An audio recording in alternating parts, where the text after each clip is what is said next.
कोलकाता कांड एक ऐसा मामला जिसने पूरे देश को हिलाकर रख दिया, जिसमें एक होनहार डॉक्टर की संदिग्ध परिस्थितियों में मौत हो गई। यह मामला शुरू से ही रहस्यों और साजिशों से घिरा हुआ था और अब सीबीआई की जांच ने इस मामले में चौंकाने वाले और शर्मसार करने वाले पहलुओं को उजागर किया है।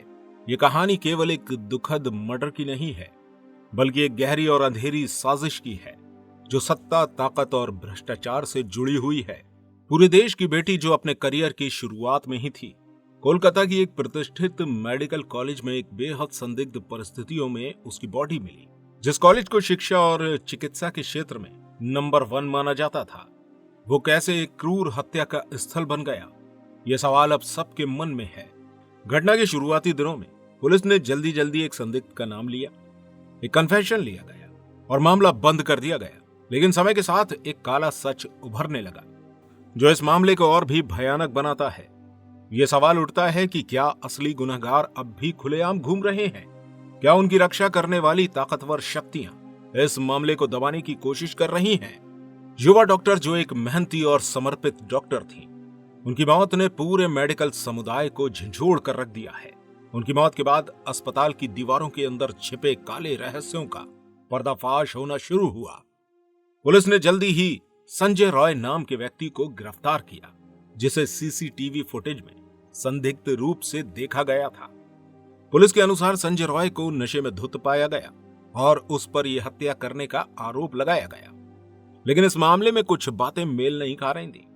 कैसे एक अकेला व्यक्ति जो इतने नशे में था, इतनी भयानक हत्या को अंजाम अकेला कैसे दे सकता था? पोस्टमार्टम रिपोर्ट ने इस मामले को और भी उलझा दिया। रिपोर्ट में खुलासा हुआ कि डॉक्टर बेटी के साथ यौन शोषण किया गया था और उनके शरीर पर मिली चोटों के निशान स्पष्ट रूप से यह इशारा कर रहे थे कि इस घटना में 1 से ज्यादा लोग शामिल थे।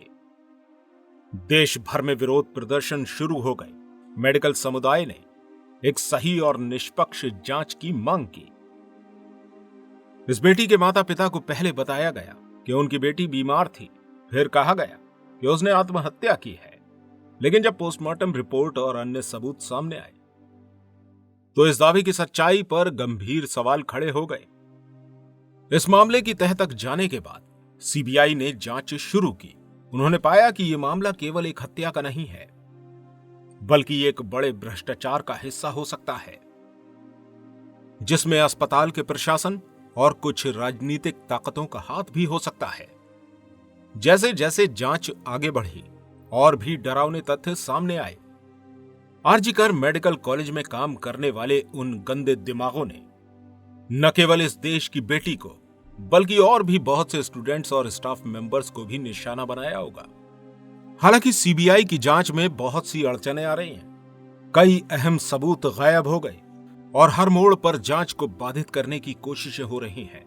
लेकिन सवाल अब भी वही है, क्या सच में संजय रॉय इस मामले का असली और अकेला दोषी है, या फिर वो केवल एक मोहरा था जिसे असली गुनहगारों को बचाने के लिए इस्तेमाल किया गया?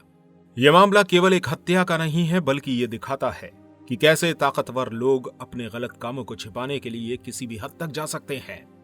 अब यह सवाल है कि क्या सीबीआई इस गहरी साजिश का पर्दाफाश कर पाएगी? क्या देश की इस बेटी के परिवार को न्याय मिलेगा?